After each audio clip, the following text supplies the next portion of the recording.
Hi, Z Health community. Dr. Eric Cobb back with you. I hope you're having a fantastic week. This week, I want to talk about children's health. Now, I don't know if you have kids, but I'm sure you have family members, friends, acquaintances that have kids. And what I'm talking about today is something that's really, really important to me, and I'm going to give you some specific strategies to think about in the coming week. So let me set the umbrella idea here. There was a study that came out about 2 weeks ago, and it was released by the American Heart Association. It relates to a study performed by researchers from South Australia, and what they did is they looked at the cardiovascular endurance of children aged 9 to 17. Now, what's interesting is that they didn't look at a few kids. They actually looked at 50 studies that looked at the fitness of 25 million kids in 28 different countries over 46 years. So what they found, and this is what's really kind of eating at me, they found that the cardiovascular fitness of children is progressively declining decade by decade. Now, what that means in the real world is that kids today, age 9 to 17, their cardiovascular fitness is 15 to 18% less than that of their parents 30 years ago. And that really starts to make me think. You know, the way that the researchers put it, they said, listen, it's pretty simple. If we take most kids today, have them run a mile, they will run the mile about a minute and a half slower than their parents did. Now, you may not care about running, but what that is indicative of is a decreased level of activity and play. And for Z Health as a company, that's something that we can't really tolerate. It drives us nuts because one of our basic slogans is movement is life. And the things that we know that brains are developed through movement. Brains are developed through play.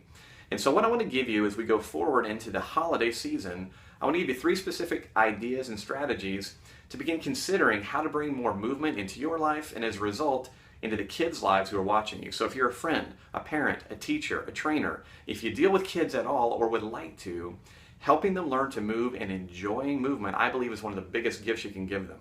So, 3 strategies. Now this is pretty simple stuff, but it's important because I want you to realize that I'm not saying we can fix everything today or this week. I believe that we have to generate enough information, education, and inspiration in ourselves to make these changes happen. So we're going to start with a little bit of reading. I want you to read 2 books for me. I've mentioned these books before, but I'm going to say them again. We're going to put links below the video. Book number 1 is called Play by Dr. Stuart Brown. A fantastic look at how movement and play shape our brains for the better. The second book is called Spark by Dr. John Rady. Dr. Rady, who is also a brain scientist, talks a lot about how exercise is good for brains. You want to have smart, thriving children? Help them move more. Learn to exercise with them. But exercise in a way that's fun, that's playful, because when we are playing, we want to do it more. We don't want it to be burdensome. So step number 1, read those books. Step number 2, pull out a calendar. We're coming into the holiday season. If you're going to get an opportunity to spend time around kids, take 5 minutes, look at the days that are coming through the rest of the year, and sketch in 30 minutes here, an hour here, another hour here. Just put it in your schedule. One of the hardest things about playing with kids is it seems kind of random, and as a result, it doesn't fit into our busy adult schedules. So take the time to do it, book it like an appointment, get outside, run around with them, have a great time. It'll be good for both of you, or all of you. The 3rd strategy, and this is again just to get us thinking, where could we fit exercise in? What could we do in changing the environment, changing the surroundings to promote more movement in our kids' lives? So strategy number 3, for the next 2 or 3 weeks, I would love for you to track screen time. Now what I mean by screen time is any time spent in front of a television, a computer, or a video game. Now again, statistics are staggering. If you look at this in the United States, kids age 8 to 18 spend on average, and you may not believe this, but on average, 4.5 hours per day in front of a television, an additional hour and a half a day in front of a computer screen, and a final hour playing video games. That is a total of 7 hours a day in front of a screen.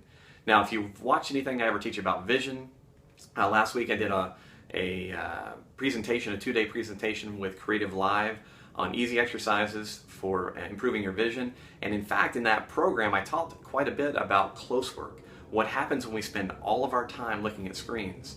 So not only is there an impact on just lack of movement, there's an impact on vision and other things that literally will affect our kids through the rest of their lives.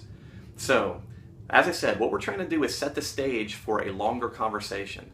Set the stage for us to develop our own ideas and inspiration around how do I want to get my kids, how do I want to get my friends' kids, my family's kids moving more, feeling better, and actually improving not only their physical fitness, but their brain fitness through movement. So check out the links that follow the video. I hope that you found this interesting. I hope that you also find it actionable, because like I said, this isn't a problem that can be solved in a day's time. But as we educate ourselves, I believe that we'll learn more and more about the things that we can change and modify in our own environments and the environments of our kids to promote a much healthier generation that's coming. So thank you so much for listening. I hope you have a fantastic week. I'm looking forward to talking with you next week as we move further into the holiday season. Have a great week.